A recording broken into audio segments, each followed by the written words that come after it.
Alright, so this is take two. First take, had my mic muted. Alright, here we go. General Orders of Business, April 21st, 2022. So this is GOOB for ORG 137, SINPAR. And the first thing I want to mention is that we have submitted our signed lease for the Central Block Office, Unit 1, Susal, the basement office, windowless, 600 square feet, well, 586. And want to thank Curtis very much over at ICR for all his great work as our agent. We're very, very happy with the deal we're getting, and we're very happy to be getting a little bit of a spatial bonus, to be able to do a little bit of work kind of outside the HQ here, and a little more storage space for a few things, and also a public office that will be able to better serve clients in the general public. And basically, the purpose of the UTRMG, the Office of the Registration Manager General, is to provide access to mandatory non-statutory programming. Okay, that is mainly offered by the federal government. Now, really, we'll do anything for you, anything you need. As far as registrations, okay, that can include any type of recording or request or whatever, different types of registrations, okay, and quite a wide scope service, okay, really. And this office is hereby established, okay, by General Order of Business, okay, and the address there is, again, Unit 1, Susal, 1006 8th Street East, Saskatoon, Saskatchewan. UTRMG, and we'll be doing, it's an office. We'll have a little bit of fun there. Maybe there will be some systems in there, because it's also it is the SINPAR office too. Really, for it's not a retail space, but we'll do some demos and stuff in there too. There will be some sound demos in that at night. I mean, a little bit. We're gonna have a great system in there. Mag 6398, everything, mono sub stack, 4-point, everything. It's gonna be great for sound. It'll be great. For registrations, it'll be good. For recording, we'll see, you know what I mean? Recording sounds, maybe not. We'll probably do that more at the production studio here at HQ. But it will be a sound place. It'll be a sound place to go. If you know what I mean? Hey, there's sound over there. You know what I mean? Like, they'll search out with your required registrations. And I just want to kind of mention briefly, sort of like the type of work that the UT RMG does, okay? And basically, so we had a client from Guyana who's traveling to Antigua, okay? And now she requires some documentation, okay, for this travel, understandably. And now she's having a real hard time getting it.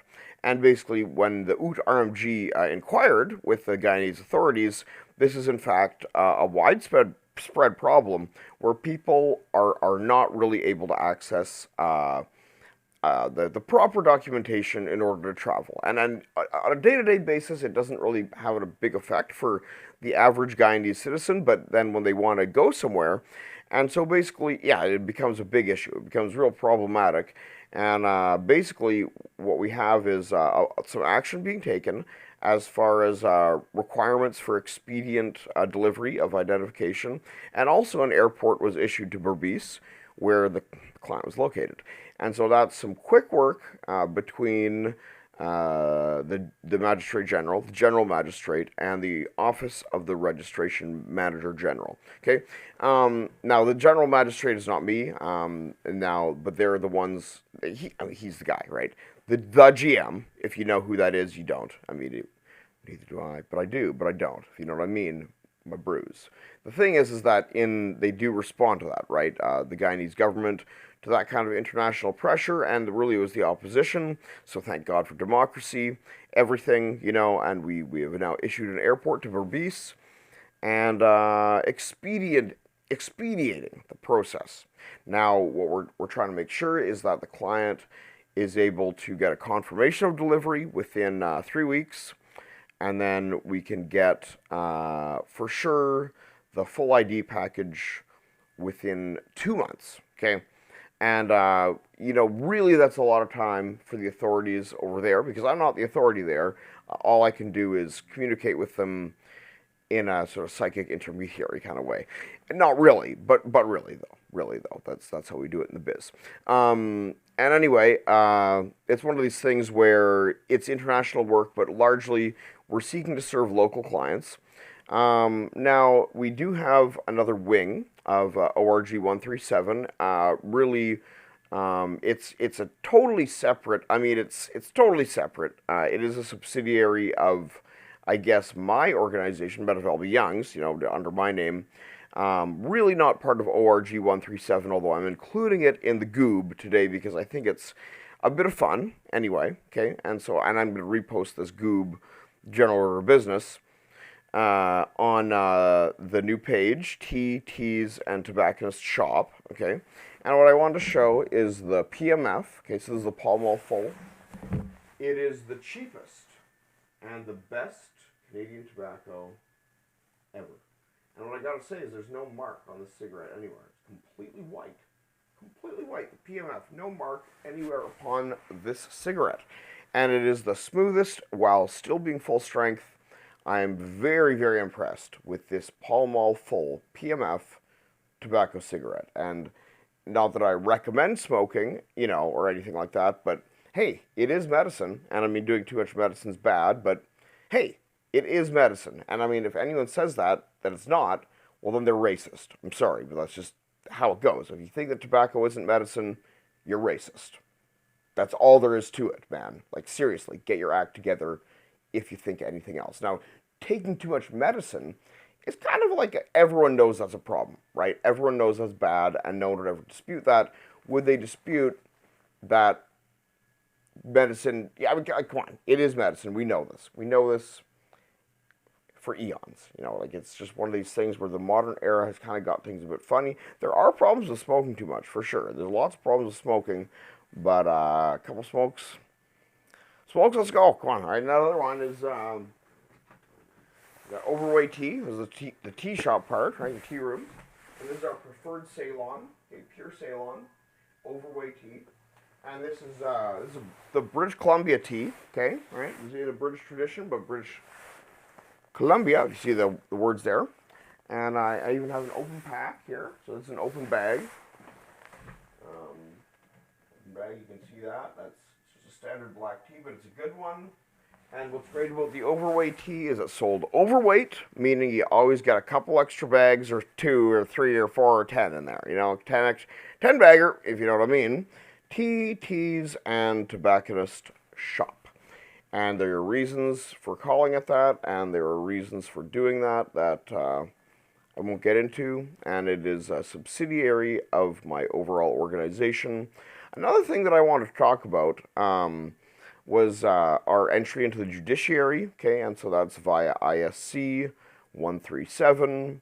I can give you the GST number. It's funny when you're in the judiciary, you need a GST number. But basically, the Information Services Corporation has suggested to me personally that I make informational judgments at the Court of Queen's Bench. And I did talk to Glenn, the registrar, over at the clerk of the registry, over at the Court of Queen's Bench, and he said that I may drop writs of execution at the court if I so desire, of course. And I'm considering a model of informational condemnation, okay, without enforcement recommendations, where there would still be a criminal record, but there would not be any enforcement provision, okay? And so, because I feel that, you know, if you're a criminal and you're doing bad stuff, you already feel like crap, there's no reason to put you behind bars, you may as well try to do something, but we're going to register you in the courts, and we're going to have it be known that you committed these crimes, and this and that's just how it goes, because we got to let people know when they were fucking up, right? And it's just the truth, it's the damn truth, right? And that's not how a judge talks, but I'm not your average judge, although I am a pretty harshly judgmental guy when it comes down to it, and I mean this for you, AK, because you did commit that forgery. It's true, man. And I mean, the Crown Prosecutor did agree that it carries a sentence of 28 years, which it did to me.